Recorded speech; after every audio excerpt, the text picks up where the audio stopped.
नमस्कार दोस्तों, टिकोड एग्जाम में आप सभी का स्वागत है। आज की क्लास में हम लोग डिस्कस करेंगे मॉक टेस्ट, जो कि आपके यूपीपीसी प्रीलिम्स और आरओ एआरओ दोनों परीक्षाओं के लिए बहुत ही महत्वपूर्ण है। तो चलिए आज की क्लास को स्टार्ट करते हैं मेरे साथ ऐश्वर्या सिंह के साथ। क्लास में किसी भी तरीके का डाउट होगा तो कमेंट बॉक्स में बताना जरूर। और क्लास अगर किसी टॉपिक में डाउट होता है, किसी सब्जेक्ट में कोई सब्जेक्ट नहीं समझ में आ रहा है, तो वो भी आप मुझे कमेंट बॉक्स में बता सकते हैं।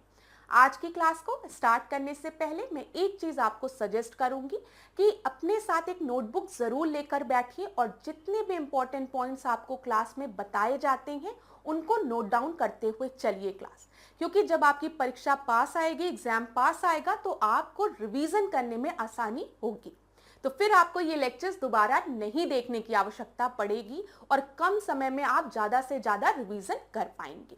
तो अब आज के सेशन को स्टार्ट करते हैं मेरे साथ। चलिए यहाँ पर ध्यान दीजिएगा क्लास कि सबसे पहले मैं आपको एक कोर्स के बारे में बताना चाह रही हूँ जो कि डिकोड एग्जाम आप लोगों के लिए लेकर आया है। ये जो कोर्स है ये यूपीपीसीएस फाउंडेशन कोर्स है 2025 के लिए। यहाँ पर फाउंडेशन कोर्स का मतलब है कि हम प्रीलिम्स और मेंस दोनों के सिलेबस को कवर करेंगे। जब प्रीलिम्स की बात हो रही है क्लास, तो ध्यान दीजिएगा यहाँ पर आपका GS paper, CSAT plus current affair तीनों कवर किए जाएंगे। और मेंस में जीएस पेपर के साथ साथ हिंदी और ऐसे पेपर इंक्लूडेड होगा plus updated with current affairs.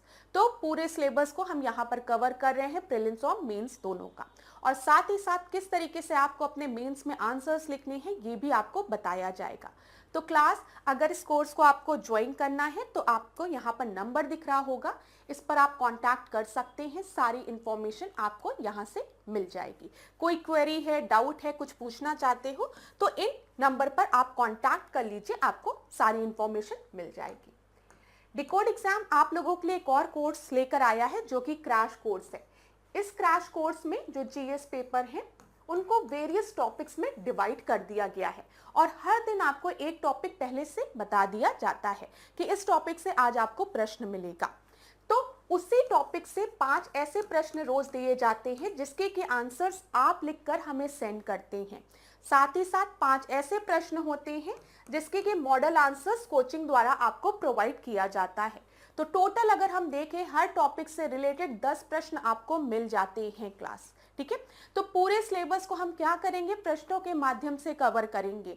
तो जो आप लोगों को प्रॉब्लम होती थी कि मैम सिलेबस तो कवर हो गया है लेकिन आंसर्स कैसे लिखें, वो सॉल्यूशन आपको यहाँ पर मिल जाएगा क्योंकि आप क्वेश्चन के माध्यम से अपने सिलेबस को कवर कर रहे हैं। तो यहाँ पर जो राइटिंग प्रैक्टिस आपकी अच्छे से होती रहेगी। और अगर इस कोर्स से रिलेटेड कोई भी इंफॉर्मेशन चाहिए तो ये आपको कॉन्टैक्ट नंबर दिख रहा है, इस पर आप कॉन्टैक्ट कर सकते हैं।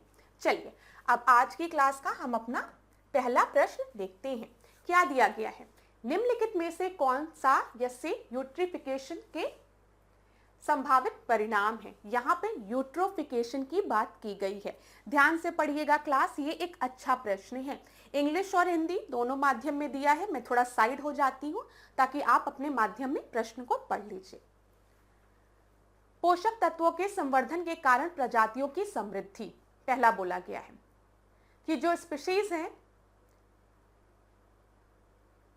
उनमें आप देखेंगे कि मतलब क्या हो रहा है, समृद्धि हो रही है संवर्धन के कारण। ठीक है, न्यूट्रिएंट इनरिचमेंट के कारण स्पीशीज की जो पॉपुलेशन है, ठीक है, जो स्पीशीज की जो पॉपुलेशन है वो बढ़ रही है, पहले ऑप्शन में बोला गया है। दूसरे में बोला गया है increased biomass production of epiphytic algae. ठीक है, एपिफाइटिक शैवाल के बायोमास उत्पादन में वृद्धि। तीसरा दिया गया है इंक्रीज इन ब्लूम ऑफ जेलाटिनस जू प्लैंक्टॉन्स। ठीक है, तो बताइए क्या आपका सही उत्तर होगा। यहां पर खिलने में मत करिए, यहां पर आप लिख लीजिए ब्लूम। ठीक है, मतलब इनकी संख्या में बढ़ोतरी की बात की जा रही है। ठीक है, चलो बताओ, थोड़ा समय लो क्लास, प्रश्न अच्छा है इसीलिए ज्यादा समय दे रही हूं आपको। सोचो सही उत्तर क्या होगा। जब यूट्रोफिकेशन की हम बात करते हैं तो हम क्या बात करते हैं, किसकी बात करते हैं, वाटर पॉल्यूशन की बात करते हैं ना। कैसे वाटर पॉल्यूशन होता है बताओ, वाटर पॉल्यूशन कैसे होता है? न्यूट्रिएंट इनरिचमेंट के कारण, यहाँ पर जो दिया गया है पोषक तत्वों के संवर्धन के कारण। पानी में जब पोषक तत्वों का जो संवर्धन होता है तो उससे क्या होता है, जो एल्गीज है उनकी पॉपुलेशन, जो शैवाल है उनकी पॉपुलेशन बहुत तेजी से बढ़ने लगती है, जिसके वजह से डिसॉल्व्ड ऑक्सीजन की कमी होने लगती है। ठीक है, और जैसे जैसे डिसॉल्व्ड ऑक्सीजन की पानी में कमी होती है, हम देखते हैं जो एक्वेटिक ऑर्गेनिज्म है, जो एक्वेटिक स्पीशीज हैं, वो धीमे धीमे मरने लगते हैं। ठीक है, और पानी में डिसॉल्व्ड ऑक्सीजन और घटता जाता है, और इसी पूरे प्रोसेस को हम यूट्रोफिकेशन प्रोसेस कहते हैं। कि थोड़ा सा मैंने आपको हिंट दिया है, अभी मैं इसको ढंग से एक्सप्लेन करूंगी आपको, ताकि हर बच्चे को समझ में आ जाए, हर स्टूडेंट को समझ में आ जाए। ऑप्शंस देख ले, पहले हम आंसर डिस्कस कर ले, फिर हम आगे इसको और अच्छे से डिस्कस करते हैं। देखिए, जब आपने देखा होगा यहाँ पर न्यूट्रिएंट इनरिचमेंट की बात, तो आप जब भी यूट्रोफिकेशन पढ़ते हो तो दिमाग में रहता है कि हम पोषक तत्वों के संवर्धन की बात कर रहे हैं। तो ज्यादातर स्टूडेंट जब एग्जामिनेशन हॉल में बैठे रहेंगे और जैसे ही वो देखेंगे पोषक तत्वों के संवर्धन, न्यूट्रिएंट इनरिचमेंट, उनको तुरंत लगेगा ये जो पहला ऑप्शन है वो आपका सही है। लेकिन ये ऑप्शन आपका गलत है। ठीक है, यूट्रोफिकेशन प्रोसेस में जो पोषक तत्व हैं उनका संवर्धन होता है, इनरिचमेंट होता है, लेकिन उस इनरिचमेंट के कारण जो एक्वेटिक स्पीशीज हैं, ठीक है, वो आपके मरने लगते हैं, उनकी पॉपुलेशन घटने लगती है। क्यों? क्योंकि उनको डिसॉल्व्ड ऑक्सीजन नहीं मिल पा रहा है। तो यहाँ पर प्रजातियों की समृद्धि जो लिखा है ये गलत है। इससे प्रजातियों की समृद्धि नहीं होती है, प्रजातियों का विनाश शुरू हो जाता है, क्योंकि पानी में घुलित ऑक्सीजन की कमी होने लगती है। तो पहला आपका गलत। ठीक है, ये तो सही है, पोषक तत्वों का संवर्धन होता है, लेकिन पोषक तत्वों का संवर्धन होने के कारण जो शैवाल है उनकी वृद्धि हो जाती है, और जब शैवालों की वृद्धि होती है तो पानी में घुलित ऑक्सीजन की कमी होने लगती है, जिसके कारण प्रजातियों की समृद्धि नहीं, इनका विनाश होने लगता है। चलो, पहला गलत हो गया, समझ में आ गया होगा। अभी एक बार और अच्छे से समझा दूंगी। अब देखो, एपिफाइटिक शैवाल के बायोमास उत्पादन में वृद्धि की बात बोला गया है। इंग्लिश में भी देख लो, biomass production of epiphytic algae increased. बिल्कुल सही है। आप देखते हो कि एल्गल ब्लूम होता है ना, एल्गल ब्लूम होता है। क्यों? जब पानी में एनपीके न्यूट्रिएंट का इनरिचमेंट होता है तो जो एल्गीज पानी में है उनको ढेर सारा भोजन मिल जाता है। अब ढेर सारा भोजन मिल जाता है तो सब बहुत खुश हो जाती हैं और मल्टीप्लाई करने लगती हैं, बहुत तेजी से इनकी जो पॉपुलेशन है वो बढ़ने लगती है एल्गीज की, और इसी को हम क्या कहते हैं? एल्गल ब्लूम कहते हैं। अगर आपने देखा होगा गांव में या कहीं पर भी आप देखो तो पानी के ऊपर एकदम हरी सी काई दिखती है। ठीक है, तो ये क्या है? ये एल्गल ब्लूम है। अब जब ये पूरे सरफेस को, पानी के सरफेस को ढक लेंगी तो इससे क्या होगा बताओ? पानी के अंदर सूर्य की किरणें नहीं पहुंच पाएंगी ना, बताओ, नहीं पहुंच पाएंगी ना, जिसके वजह से पानी में डिसॉल्व्ड ऑक्सीजन की कमी होने लगेगी।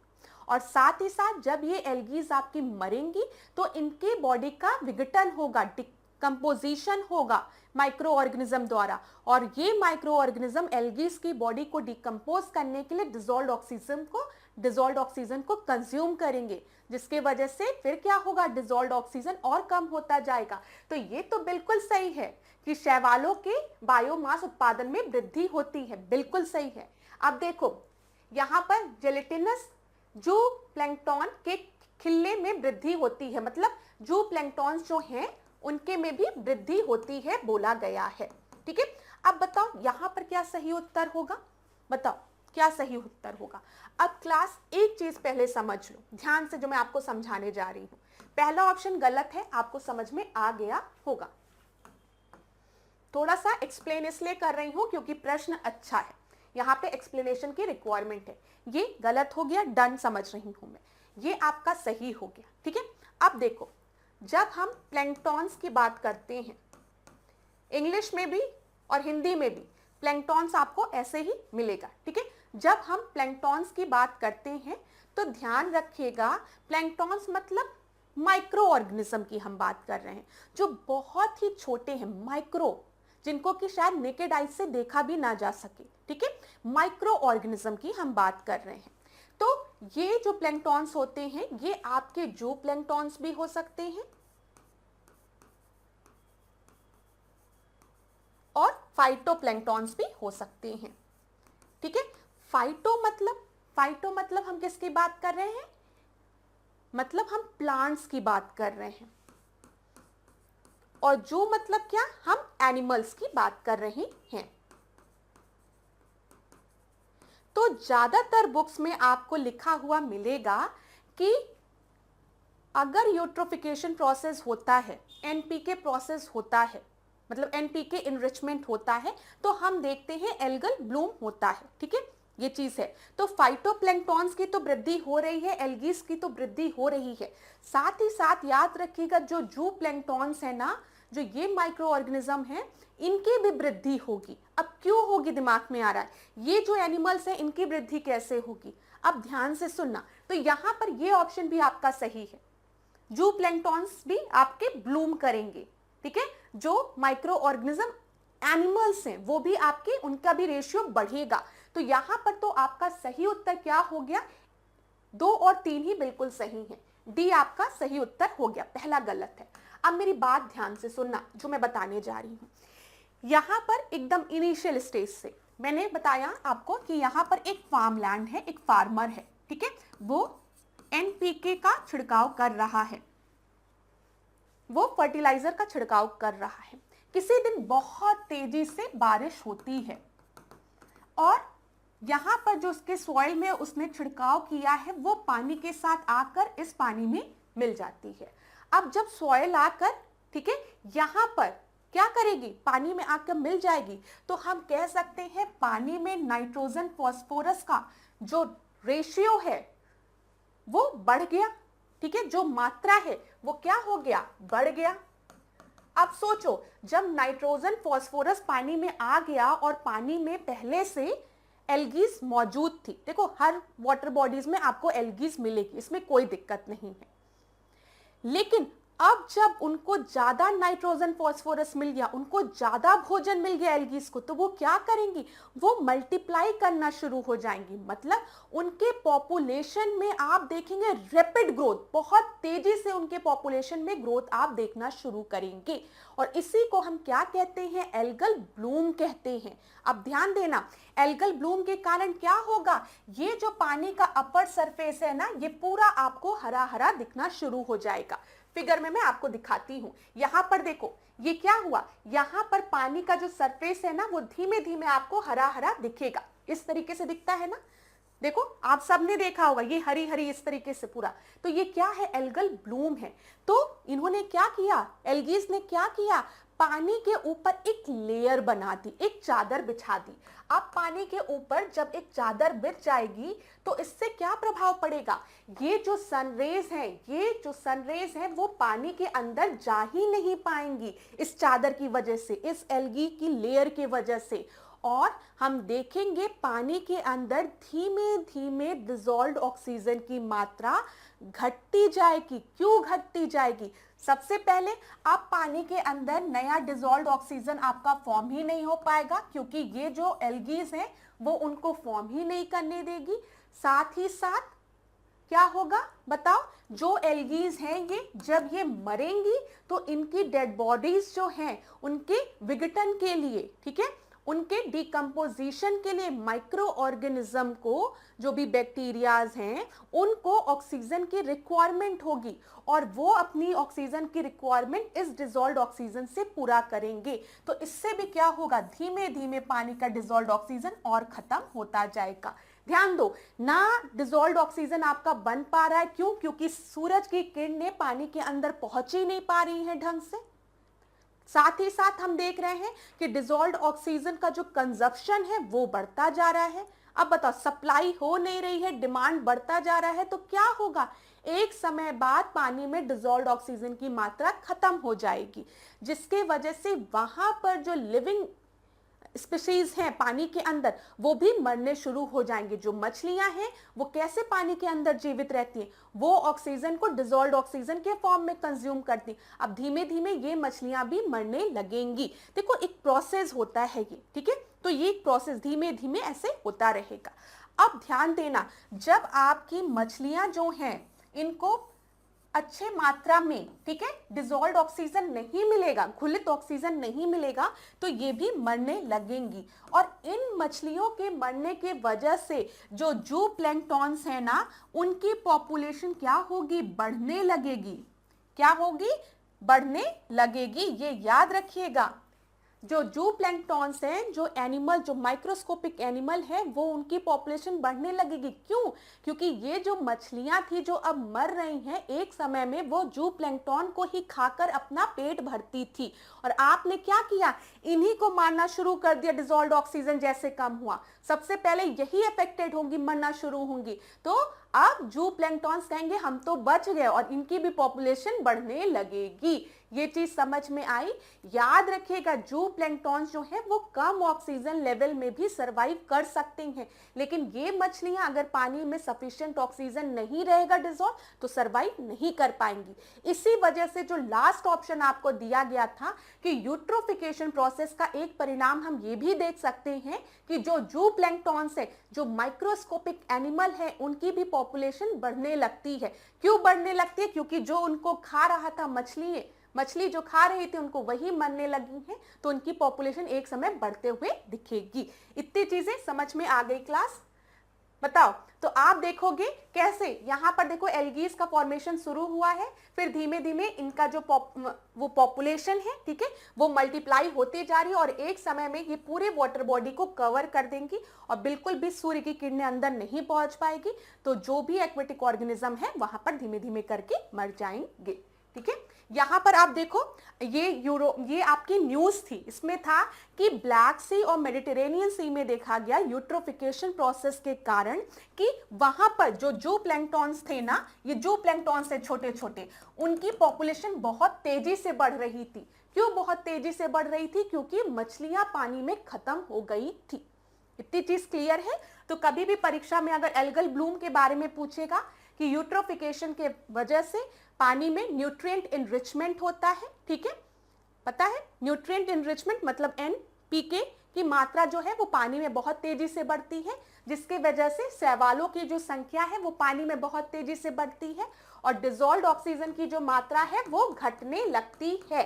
ठीक है, तो वो बिल्कुल सही है। और कहीं पर अगर आपको दिया रहेगा कि जू प्लैंक्टॉन्स की जो मात्रा है वो भी हम देखते हैं कहीं ना कहीं पानी में बढ़ने लगती है यूट्रोफिकेशन के कारण से, तो वो भी सही है। ठीक है, एक समय तक जू प्लैंक्टॉन्स की भी पॉपुलेशन बढ़ेगी क्योंकि मछलियां मरने लगी हैं। चलो, इतनी चीज क्लियर हो गई होगी। अब अगला प्रश्न देखते हैं। यहाँ पर वही सब चीजें एक्सप्लेनेशन में लिखी है जो मैंने आपको बताया, उसको मैं पुनः नहीं पढ़ के आप लोगों का समय, मतलब पुनः पढ़ के आप लोगों का समय बर्बाद नहीं करूंगी। अब ध्यान देना, यहाँ पर कहीं पर भी दिक्कत होगी क्लास, कहीं पर भी किसी भी पॉइंट पे दिक्कत होगी तो बता जरूर देना, क्योंकि मुझे पता है पूरे टेस्ट में हम अलग अलग तरीके के प्रश्नों को डिस्कस करते हैं, और आप में से कई स्टूडेंट अलग अलग फील्ड से हैं। जैसे कोई साइंस से है तो उनको समझ में आ जाएगा, लेकिन अगर कोई हिस्ट्री बैकग्राउंड से है तो उनको थोड़ी सी दिक्कत होगी, तो वो मुझे समझ में आता है। तो अगर किसी को भी कहीं पे भी प्रॉब्लम होगी तो कमेंट बॉक्स में आप लोग जरूर बताएंगे। अब दूसरे प्रश्न को देखो, ये भी बहुत अच्छा प्रश्न है। यहाँ पर मेनली बायो एक्यूमुलेशन और बायो मैग्निफिकेशन वाला जो कॉन्सेप्ट है एनवायरमेंट में, वो आपको समझ में आ जाएगा। समय ले लो थोड़ा सा।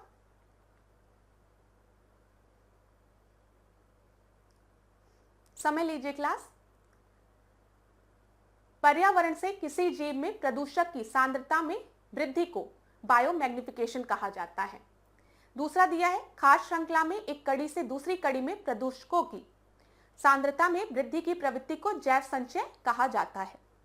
और तीसरा दिया गया है, प्रदूषक जो लंबे समय तक जीवित रहते हैं, गतिशील होते हैं और वसा में घुलनशील होते हैं, वे जैव आवर्धन में सहायता करते हैं। तो बताइए,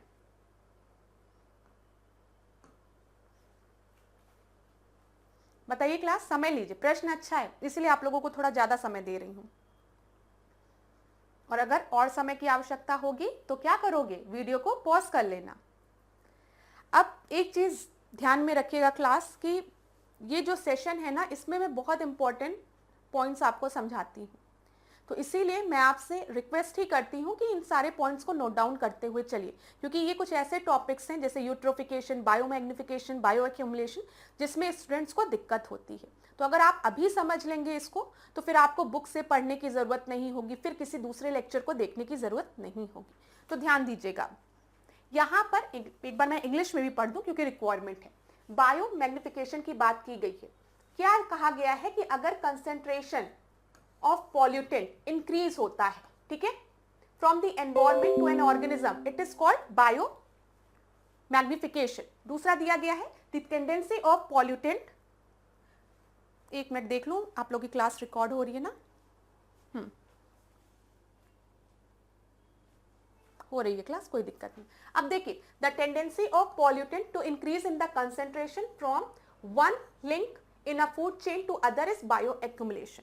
और तीसरा दिया गया है pollutant that are long lived, mobile and soluble in fat, add biomagnification. अब ध्यान से सुनिएगा मेरी बात, यहां पर आप लोग थोड़ी देर, यहां पर इस प्रश्न में क्या किया गया है, बायो एक्यूमुलेशन को बायो मैग्निफिकेशन से और बायो मैग्निफिकेशन को बायो एक्यूमुलेशन से इंटरचेंज कर दिया गया है, अदला बदली कर दी गई है। तो यहां पर अगर आप देखेंगे तो खाली आपको ऑप्शन 3 जो है वो सही है। तो अगर हम देखें खाली एक सही, केवल एक ऑप्शन आपका सही है, ठीक है, और 2 आपके गलत हैं। तो अब इसको ध्यान से सुनना, अभी मैं प्रश्न आपको थोड़ी देर बाद फिर दिखाऊंगी, पहले एक्सप्लेनेशन सुन लो। ये जो कॉन्सेप्ट समझाने जा रही हूं इसमें भी स्टूडेंट्स को बहुत दिक्कत होती है, बहुत दिक्कत होती है, तो ध्यान से सुनना। बायो एक्यूमुलेशन ये आपको दिख रहा है और ये बायो मैग्निफिकेशन दिख रहा है। फूड चेन देखा है तुम लोग ने, फूड चेन, खाद्य श्रृंखला, पता है ना सबको, खाद्य श्रृंखला क्या है? घास है, घास को टिड्डा खा रहा है, टिड्डा को चिड़िया खा रही है, चिड़िया को ईगल खा रही है, गिद्ध खा रही है। तो ये एक फूड चेन है। यहां पर क्या देखा आपने, ग्रासेस है, ग्रासेस को ग्रास ओपर खा रहा है, ग्रास ओपर को चिड़िया खा रही है, चिड़िया को एक ईगल खा रही है, वल्चर खा रही है। तो बायो मैग्निफिकेशन क्या है समझो, यहां पर जो ग्रासेस थी सुंदर सुंदर, इस पर हमने पेस्टिसाइड छिड़क दिया,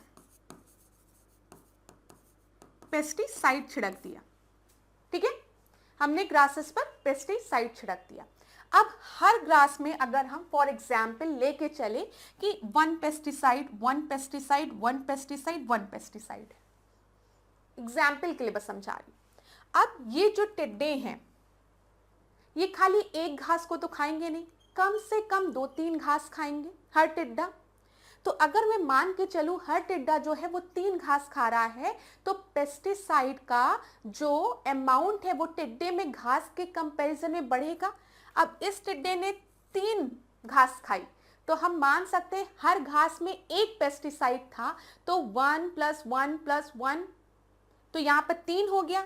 यहाँ पर भी इसने भी 3 घास खाई, इसने भी 3 घास खाई, ठीक है, कोई दिक्कत? कोई दिक्कत नहीं।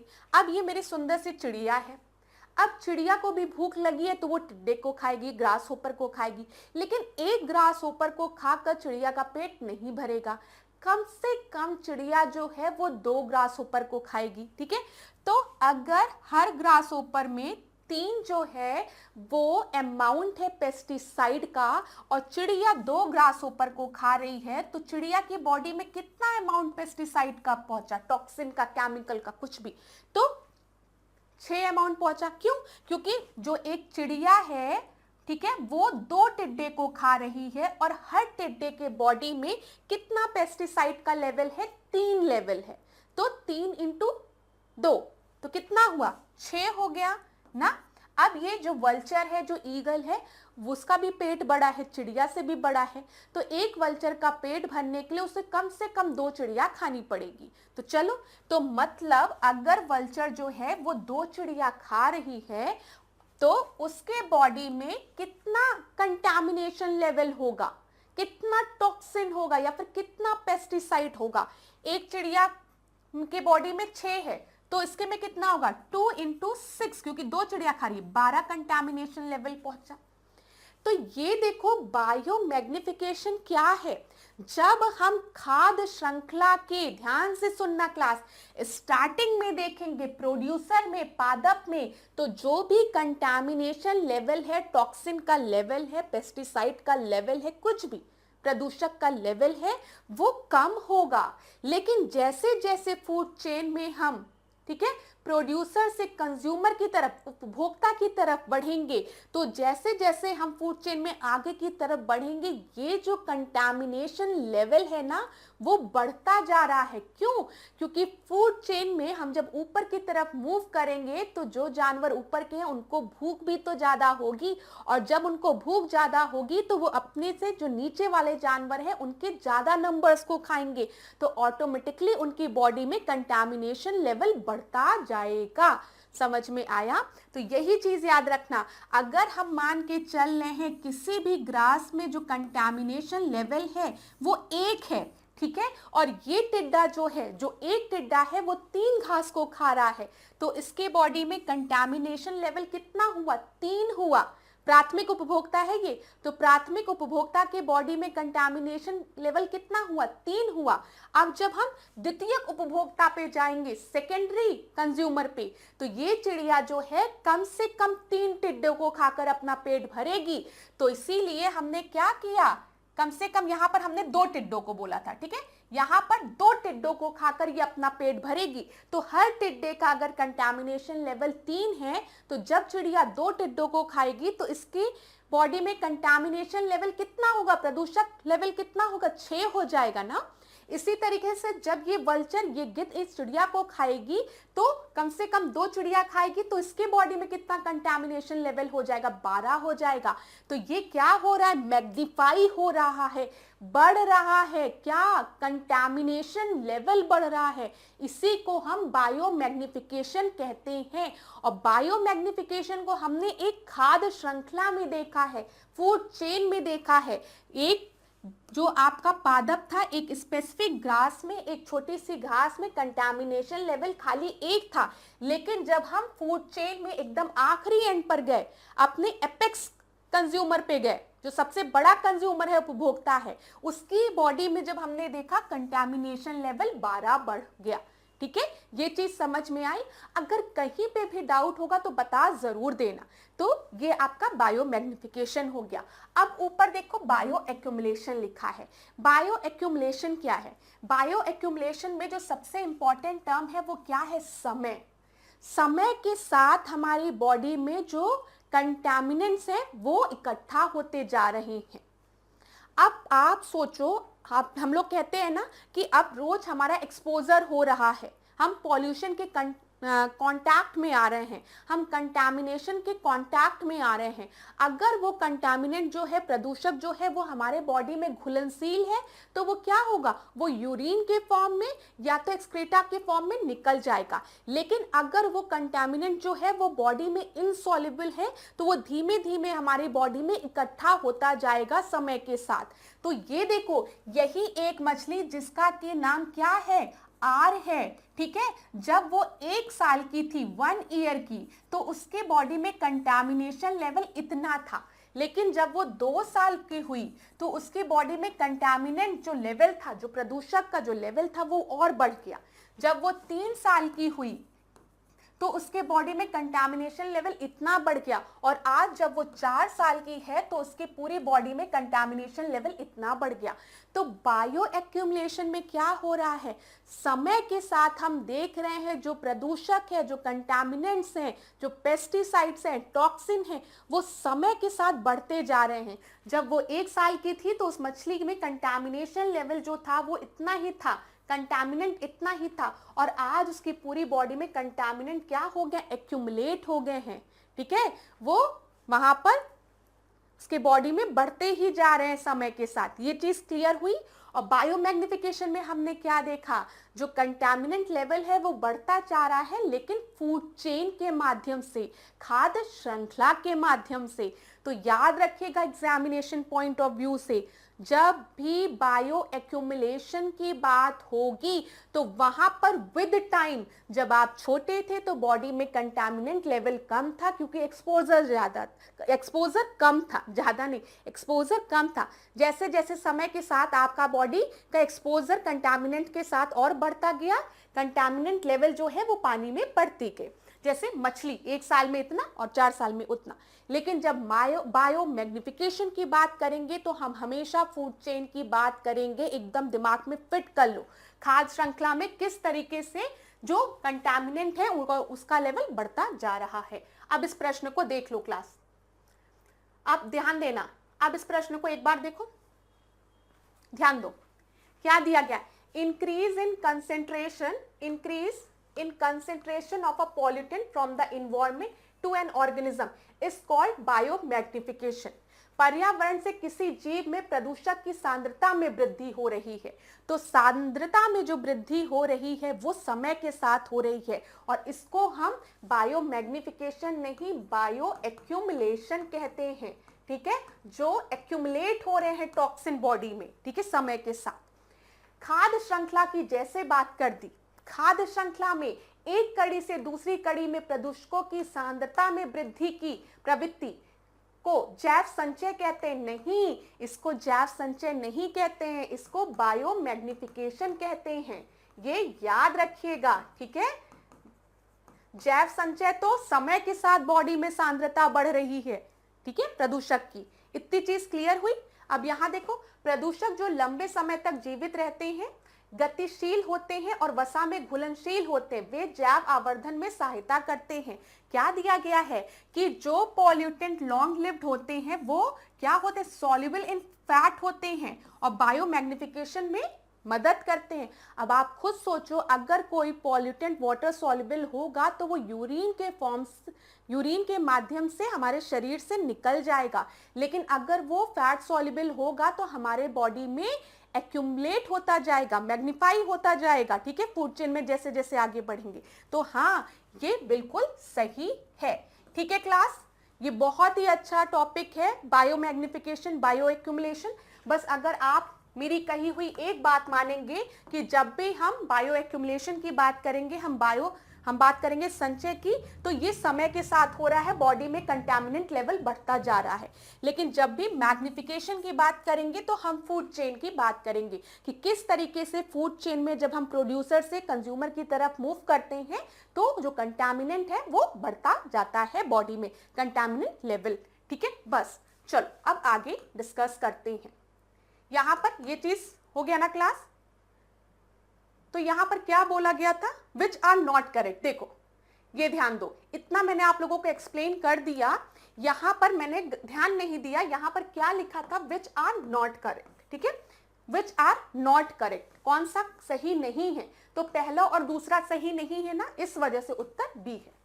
ये तो मैंने आपको बताया है सही है। अगर जो पॉल्यूटेंट है वो बॉडी में सॉल्युबल होगा, मतलब वाटर में, तो वो क्या होगा? वाटर के फॉर्म से, यूरिन के फॉर्म से बॉडी से निकल जाएगा। अगर वो फैट में सॉल्युबल होगा तो वो बॉडी में ज्यादा समय तक आपका रहेगा।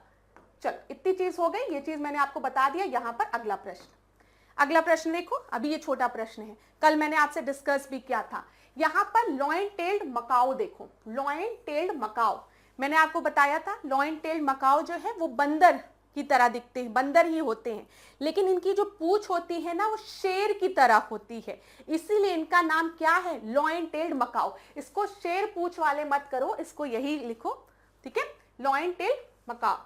ठीक है, ये याद रखिएगा। इनका जो हैबिटेट है, ठीक है, वो कहां पर आपको देखने को मिलेगा? ये बोला गया है लॉयन टेल्ड मकाओ का जो हैबिटेट है, जो उनका घर है, वो कहां मिलेगा?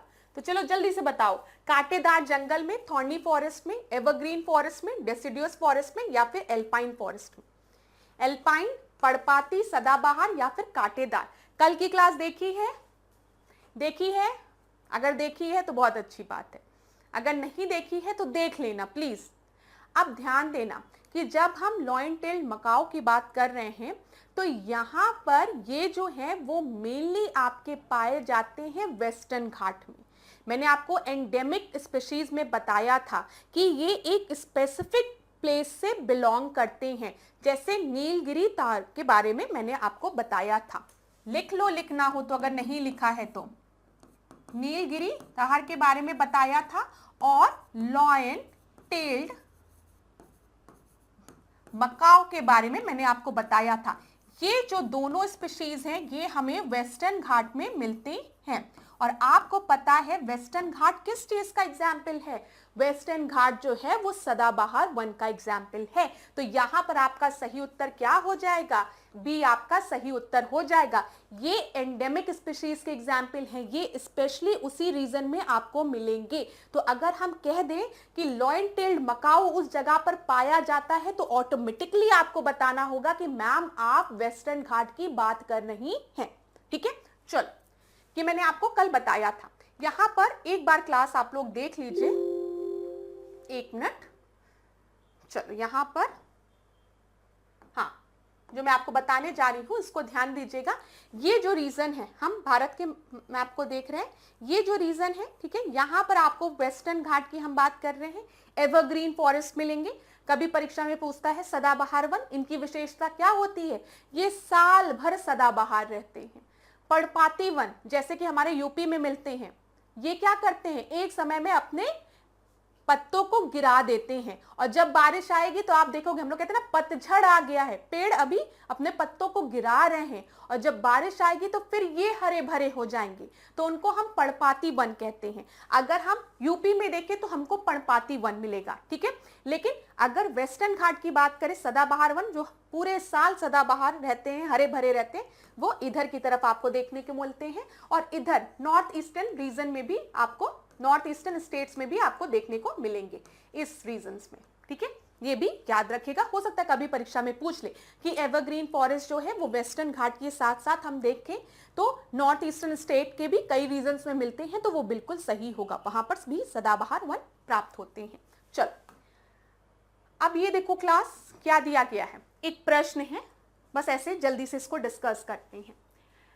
उष्णकटिबंधीय सदाबहार वन का दूसरा नाम क्या है?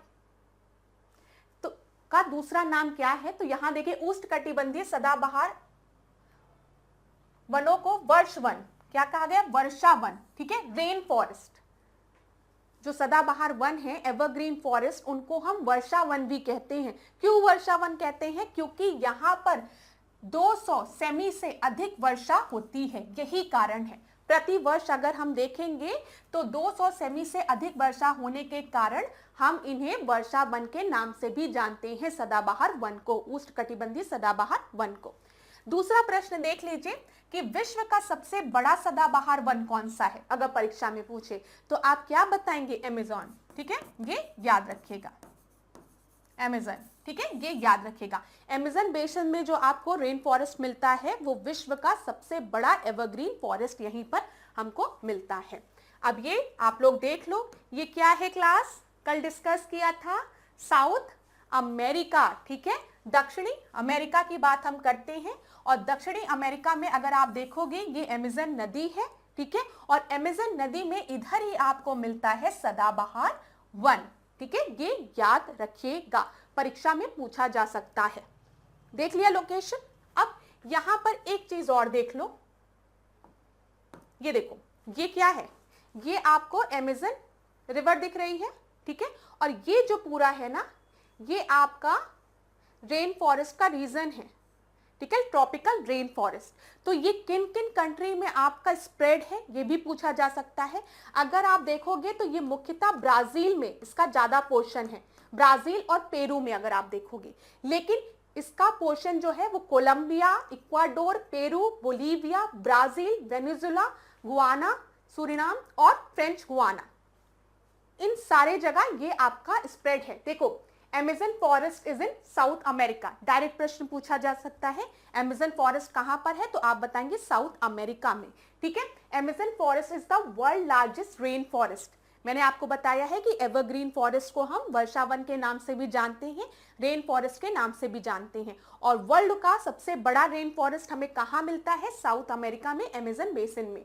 ठीक है, जो कि ब्राजील में 60% स्प्रेड है, फिर पेरू में है, फिर कोलंबिया में है, उसके बाद थोड़ा सा region Venezuela, Ecuador, Bolivia, Guyana, Suriname और फ्रेंच गुआना में भी है, ये याद रखिएगा।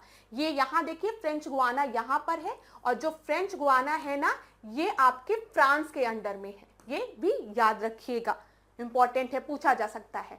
और ये कंट्रीब्यूट करता है 20% of earth oxygen. 20% of earth का जो ऑक्सीजन है ना वो ये अमेज़न बेसिन से हमें मिलता है, इसीलिए इसे क्या कहा जाता है, लंग ना, पृथ्वी का लंग कहा जाता है, ये भी याद रखिएगा। इतनी चीज क्लियर ना क्लास? बताओ अब एक प्रश्न यहां पर और बन सकता है, जो अमेज़न रिवर है ना वो कहां से ओरिजिनेट करती है। यहां पर देख लीजिए, the Amazon river originate from which country of south America.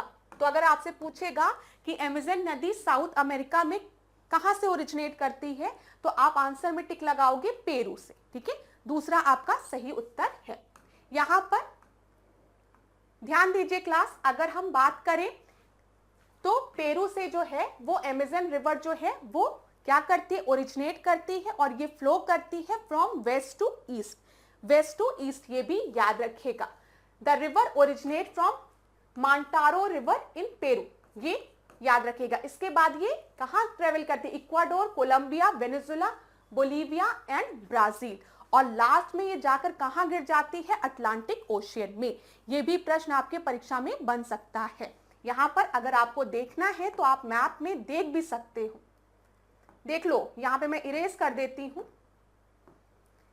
यहां पे देख लो, ये जो अमेज़न रिवर है ये जाकर कहां पर गिर जा रही है, अटलांटिक ओशियन में जाकर गिर जा रही है। कहां से कहां फ्लो कर रही है, वेस्ट टू ईस्ट फ्लो कर रही है। परीक्षा में ऐसे भी पूछा जा रहा है प्रश्न, ये कौन सी रिवर है जो वेस्ट टू ईस्ट फ्लो कर रही है, कौन ईस्ट टू वेस्ट फ्लो कर रहा है। तो याद रखिएगा पेरू इधर की तरफ है, ठीक है, और पेरू से ये ओरिजिनेट करते हुए ये जाकर कहां पर गिर जा रही है, ये जाकर अटलांटिक ओशियन में गिर जा रही है। चलो अगला प्रश्न देखें। इतनी चीज क्लियर हो गई होगी ना क्लास? अगला प्रश्न देखो। ये भी लास्ट क्लास में मैंने आपसे डिस्कस किया है।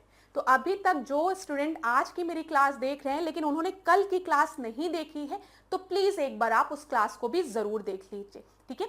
जहां पर भी आपको स्पीड बढ़ानी होगी क्लास की, बढ़ा लीजिएगा, वो सब आप पे छोड़ देती हूं मैं। किसी को लगता है कि मैम जल्दी पढ़ाइए, तो क्या करो, स्पीड बढ़ा दो। किसी को लगता है मैम स्लो पढ़ाइए, तो क्या करो, वीडियो को पॉज करके देख लो, नहीं तो स्पीड को और स्लो कर दो। तो वो आप पे डिपेंड करता है। लेकिन हाँ, मेरे किसी भी स्टूडेंट को किसी भी टॉपिक में या किसी भी क्वेश्चन में कोई भी दिक्कत होगी तो आप मुझे कमेंट बॉक्स में बताएंगे, ठीक है, तभी मैं आपकी प्रॉब्लम का सॉल्यूशन दे पाऊंगी। इस चीज को आप लोगों को समझना पड़ेगा। जब तक आप मुझे अपनी प्रॉब्लम नहीं बताएंगे मैं सॉल्यूशन नहीं दे पाऊंगी। अब इस प्रश्न को अच्छे से देखो और उत्तर देने का प्रयास करो। क्या दिया गया है? कथन कारण नहीं, दो कथन दिए गए, कथन कारण नहीं है, दो कथन दिए गए हैं। स्टारफिश उत्तरी अमेरिका में कीस्टोन प्रजाति के रूप में कार्य करती है। स्टारफिश मसल्स पर फीड करती है, इससे पारिस्थितिक तंत्र पर हावी नहीं होने देती है, इससे पारिस्थितिक तंत्र पर हावी नहीं होने देती है। अब बताओ यहां पर आपका कौन सा स्टेटमेंट सही है? कथन कारण ही एक तरीके से अगर हम देखें तो यहां देखिए, जो स्टारफिश है ना वो कीस्टोन स्पीशीज है नॉर्थ अमेरिका में, ठीक है, बिल्कुल सही है।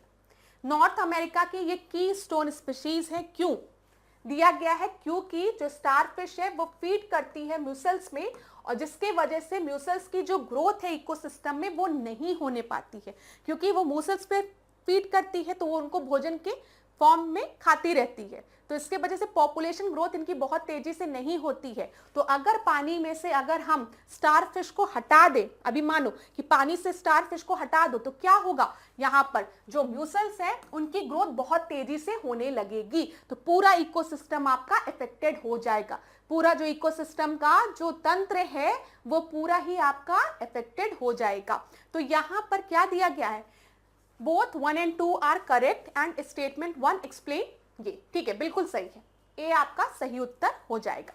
यहां पर देख लो, ये आपको दिख रही है स्टारफिश, ठीक है, ये स्टारफिश दिख रही है, और ये क्या है, ये म्यूसल्स है, ठीक है। और अगर स्टारफिश को हम इस एक्वेटिक इकोसिस्टम से हटा दे तो ये जो म्यूसल्स है ना, इनकी ग्रोथ बहुत तेजी से रैपिडली होने लगेगी, जिसके वजह से यहाँ का जो पारिस्थितिक तंत्र है वो आपका बिगड़ जाएगा। ठीक है, तो हम कह सकते हैं इस पानी के लिए ये जो स्टारफिश है वो एक कीस्टोन स्पीशीज है, इंपॉर्टेंट है। लास्ट क्लास में मैंने आपको कीस्टोन स्पीशीज पढ़ाया है, तो पढ़ लेना अगर नहीं पढ़ा है तो। अब इस प्रश्न को देखिएगा क्लास ध्यान से, यहाँ पर क्या बोला गया है। यहाँ पर बोला गया है निम्नलिखित पर विचार करिए। ठीक है, यहाँ पर आपको विचार करना है, कैल्शियम चक्र, फास्फोरस चक्र, मैग्नीशियम चक्र उपयुक्त में से कितने गैसीय पोषक चक्रों के उदाहरण हैं। तो यहाँ पर बोला गया है कि गैसियस साइकिल की, ठीक है, गैसियस न्यूट्रिएंट साइकिल कौन कौन से हैं। तो बताइए कैल्शियम, फास्फोरस, मैग्नीशियम क्या आपके गैसियस साइकिल है? थोड़ा सोचिए। नहीं, ये गैसियस साइकिल नहीं है। गैसियस साइकिल में आपका क्या क्या आ जाता है? जब हम नाइट्रोजन साइकिल की बात करते हैं, ऑक्सीजन साइकिल की बात करते हैं, कार्बन साइकिल की बात करते हैं, इनमें से कोई भी गैसियस साइकिल नहीं है। तो सही उत्तर क्या हो जाएगा? डी आपका सही उत्तर हो जाएगा। अब आगे देखते हैं हम अगले प्रश्न को। अगले प्रश्न को ध्यान से देखिए। शैवाल प्रस्फुटन की बात की गई है। ये 10वां प्रश्न नहीं है, हमने 10 प्रश्न से ज्यादा प्रश्नों को डिस्कस किया है, तो इसमें मत कंफ्यूज होइएगा। शैवाल प्रस्फुटन के संदर्भ में निम्नलिखित कथनों पर आपको विचार करना है। सभी शैवाल प्रस्फुटन हानिकारक होते हैं क्योंकि वे विषाक्त पदार्थ उत्पन्न करते हैं जो समुद्री जीवों और मनुष्यों को प्रभावित करता है। यहाँ पर all algal blooms are harmful as they produce toxin that affect marine organism and human. देखिए क्लास, जो एल्गल ब्लूम्स है वो तो मैराइन जो इकोसिस्टम है, जो एक्वेटिक इकोसिस्टम है, जलीय पारिस्थितिक तंत्र है, उसको प्रभावित तो करता है, लेकिन हर एल्गीज जो है वो टॉक्सिन नहीं रिमूव करती है। यहाँ पर जो ऑल दिया है कि ऑल एल्गल ब्लूम्स जो हैं वो टॉक्सिन रिमूव करते हैं, ये आपका गलत है। कुछ एल्गीज होते हैं जो कि हार्मफुल टॉक्सिन रिमूव करते हैं। ठीक है, हार्मफुल टॉक्सिन जिसको कि हम क्या कहते हैं? हार्मफुल एल्गल ब्लूम्स कहा जाता है उसे। ठीक है, तो ऑल नहीं होता, ये याद रखिएगा।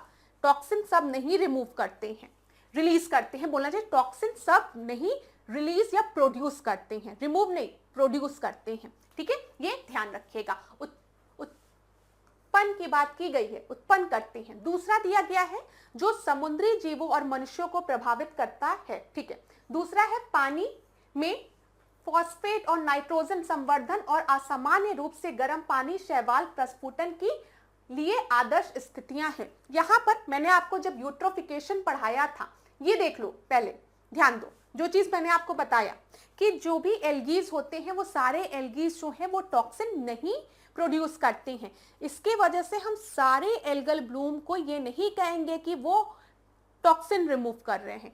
जो एल्गल ब्लूम टॉक्सिन रिमूव करते हैं, रिलीज करते हैं, मैं पता नहीं कि उसको रिमूव बार बार कह रही हूं, रिलीज करते हैं या फिर प्रोड्यूस करते हैं, उनको हम लोग कहते हैं हार्मफुल एल्गल ब्लूम। ठीक है, जैसे अभी हम यूएस में देखें तो यूएस में जो पानी है ना वो इस तरीके से लाल पड़ रहा है। ये जो रेड टाइड है ये किसके वजह से आता है? एल्गल ब्लूम के वजह से आता है। ठीक है, शैवाल की जो पॉपुलेशन है बहुत तेजी से बढ़ रही है और ये जो एल्गीज होते हैं ये यूजुअली जो है ये क्या करते हैं? टॉक्सिन रिलीज करते हैं। पता नहीं क्यों रिमूव बोल रही हूँ, टॉक्सिन रिलीज करते हैं, प्रोड्यूस करते हैं। ठीक है, ये याद रखिएगा। ये रेड टाइड के नाम से भी जाना जाता है, ये ध्यान दीजिएगा क्लास। इतनी चीज क्लियर हुई आपको?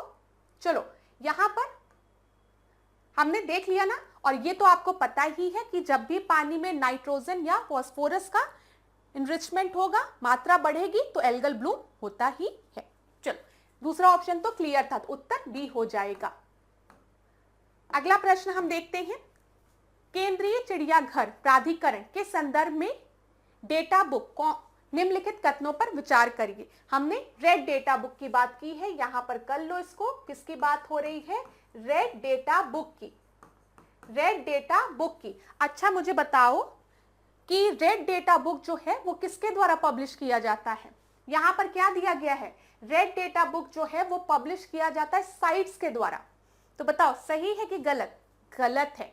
रेड डेटा बुक जो है ना वो IUCN द्वारा पब्लिश किया जाता है, जिसमें कि endangered, endangered, critically endangered species के बारे में दिया रहता है ना, वनरेबल स्पीशीज, ये हम कैटेगरी डिस्कस करेंगे आगे।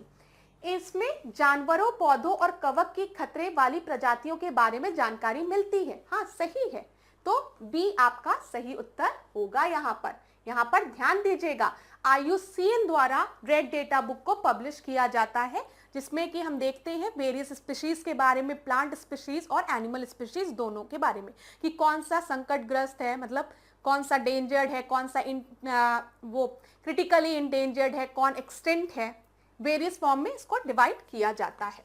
अगला प्रश्न देखो क्या दिया गया है, निम्नलिखित में से कौन फाइव आइज एलायंस का हिस्सा नहीं है? तो बताइए, फाइव आई एलियंस न्यूज में रहता है, कौन सा हिस्सा नहीं है? ऑस्ट्रेलिया है, न्यूजीलैंड है, कनाडा है, लेकिन रशिया नहीं है।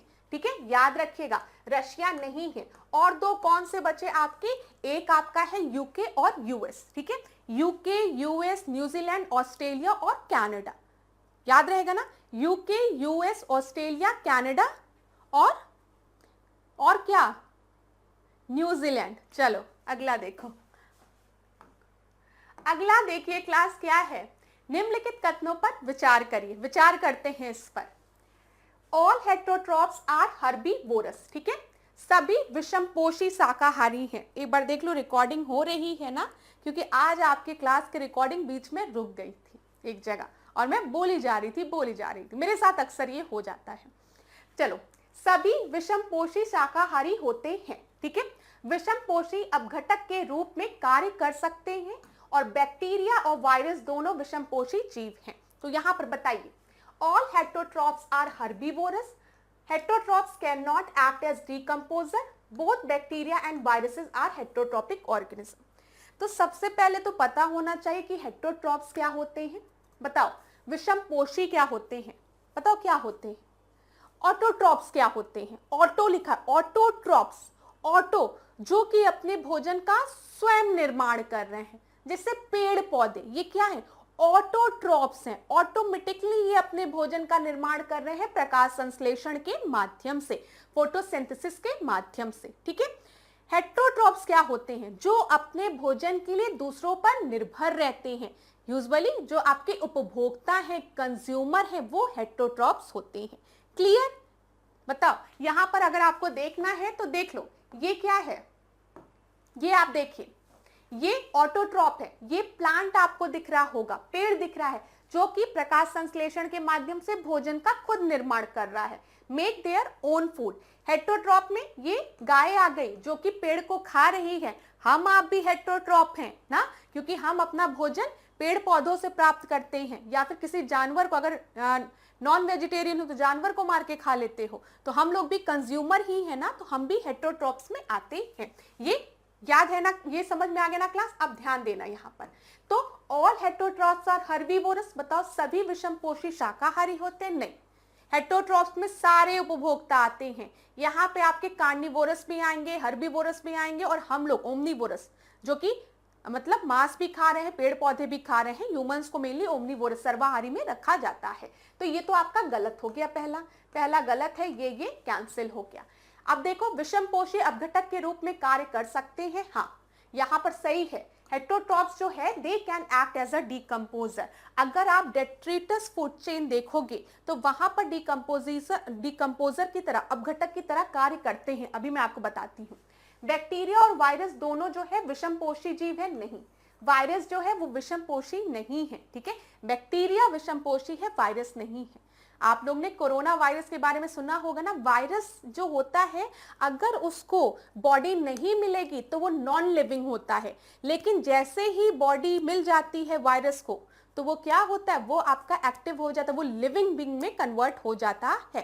ठीक है, तो वायरस यहाँ पे अपघटन का काम नहीं करता है, ये याद रखिएगा। ये आपका हेटेरोट्रॉपिक ऑर्गेनिज्म नहीं है। इतनी चीज क्लियर हुई? तो यहां पर 3 आपका गलत हो गया, तो केवल 2 ही सही उत्तर है। 2 सही उत्तर है, समझ में आया ना क्लास? तो याद रखिएगा, जितने हेटेरोट्रॉप्स हैं जरूरी नहीं है वो शाकाहारी हो। ठीक है, शाकाहारी भी हो सकते हैं, सर्वाहारी भी हो सकते हैं, मांसाहारी भी हो सकते हैं। हेटेरोट्रॉफ्स उपभोक्ता होते हैं जो कि अपने भोजन के लिए दूसरों पर निर्भर रहते हैं। जो पेड़ हैं, हरे पेड़ पौधे, वो ऑटोट्रॉफ्स होते हैं, वो अपना भोजन का निर्माण खुद कर रहे हैं, ऑटोमेटिकली कर रहे हैं। यहाँ पर देखो, जब हम डेट्रिटस फूड चेन की बात करते हैं तो ये अर्थवॉर्म आपको दिख रहा है ना, पॉलन लीफ पे डिपेंड कर रहा है। फिर जो अर्थवॉर्म है, जो केचुए हैं, उनको बर्ड खा रही है, बर्ड को ईगल खा रही है। तो यहाँ पर अगर आप डेट्रिटस फूड चेन के बारे में बात करेंगे, जो कि मेनली डेड लीव या डेड बॉडी के साथ स्टार्ट होती है, तो यहाँ पर आप देखेंगे कि जो हेटेरोट्रॉफ्स हैं वो डिकम्पोजर के भी काम कर रहे हैं। ये जो अर्थवॉर्म है, ये क्या कर रहा है, डिकम्पोज कर रहा है ना, अपघटन का काम कर रहा है। तो हम कह सकते हैं जो हेटेरोट्रॉफ्स हैं वो डिकम्पोजर भी होते हैं। क्लियर हो गया ना क्लास, कोई दिक्कत नहीं होगी। चलो, कहीं पर भी कोई भी दिक्कत होगी तो बताना। अब देखिए, आप में से किसी स्टूडेंट ने पूछा था कि मैम लोकपाल और लोकायुक्त से रिलेटेड प्रश्नों को डिस्कस कर लीजिए। तो अभी इस प्रश्न को डिस्कस करने के पहले एकदम बेसिक वाला प्रश्न पूछती हूँ। ये जो प्रश्न है, ये सबसे आसान प्रश्न है जो कि लोकपाल और लोकायुक्त से आपकी परीक्षा में पूछा जा सकता है। कई परीक्षाओं में पूछा भी गया है और अब पूछा भी जा सकता है। तो ये सबसे आसान प्रश्न है। Office of Lokpal and Lokayukta in India resemble which of the following. ठीक है, क्या which of the following resemble? Parliamentary commission of India, ombudsman man in Scandinavian country, ombudsman in Scandinavian country, prosecutor general of Russia, या council of state in France. तो याद रखिएगा, लोकपाल और लोकायुक्त जिसको कि नाम हमने दिया है भारत में, उसको हम स्कैंडिनेवियन कंट्री में ओम्बड्समैन के नाम से जानते हैं। ठीक है, यहाँ पर दूसरा आपका सही उत्तर है। ये परीक्षा का सबसे बेसिक क्वेश्चन बन सकता है। अब यहाँ पर आगे दूसरा प्रश्न देखते हैं। ये एमपीपीसीएस में पूछा गया प्रश्न है, मध्य प्रदेश में। तो ये एक अच्छा प्रश्न है, इसको ध्यान से देखिएगा आप। Under the Lokpal and Lokayukta act, a person can be appointed as a chairman of Lokpal. ठीक है, if he or she, ध्यान दीजिए, लोकपाल और लोकायुक्त अधिनियम के अंतर्गत किस व्यक्ति को लोकपाल का अध्यक्ष नियुक्त किया जा सकता है? ये एक अच्छा प्रश्न है, ध्यान दीजिएगा।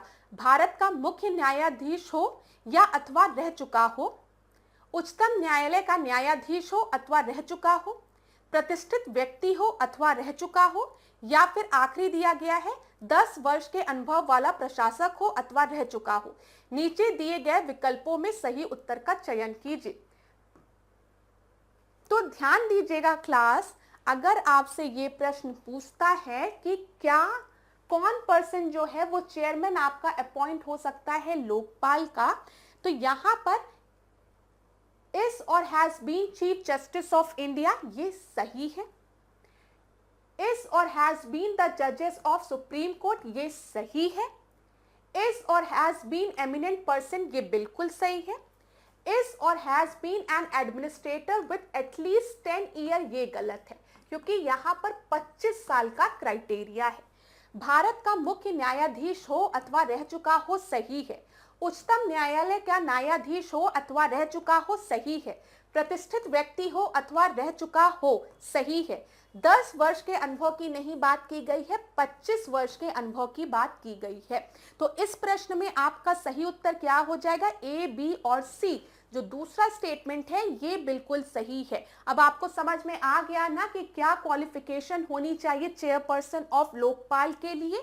ये एमपीपीसीएस में पूछा गया प्रश्न है, तो महत्वपूर्ण है, ध्यान दीजिएगा। चलो, अब ये मैंने आपको बता दिया, ओम्बड्समैन स्कैंडिनेवियन कंट्री से ये कॉन्सेप्ट लिया गया है, ध्यान रखिएगा। फिर ये प्रश्न देखो क्या दिया गया है, प्रश्नों के माध्यम से हम देख रहे हैं, तो ध्यान दीजिएगा। लोकपाल और लोकायुक्त अधिनियम 2013 के अनुसार लोकपाल में अध्यक्ष सहित अधिकतम कितने सदस्य हो सकते हैं? ये भी एक अच्छा प्रश्न है। क्या बोला गया है? लोकपाल में अध्यक्ष सहित अधिकतम मैक्सिमम कितने सदस्य हो सकते हैं? 3, बताओ, 3, 4, 9 या 5? तो यहां पर कंफ्यूज मत होइएगा, लोकपाल सहित बोला गया है, तो यहां पर 8 + 1 आपका 9 मेंबर हो सकते हैं मैक्सिमम। सी आपका सही उत्तर है। ठीक है, सी आपका जो है वो सही उत्तर है। इतना क्लियर हुआ क्लास? अब ध्यान दीजिएगा, यहाँ पर लोकपाल एक बहुसदस्यीय निकाय है, ये आपको मैंने बता दिया। लोकपाल एक बहुसदस्यीय क्या है? निकाय है, मतलब मल्टी मेंबर बॉडी है। ठीक है, जहां पर एक लोकपाल होगा, साथ ही साथ मैक्सिमम 8 मेंबर हो सकते हैं।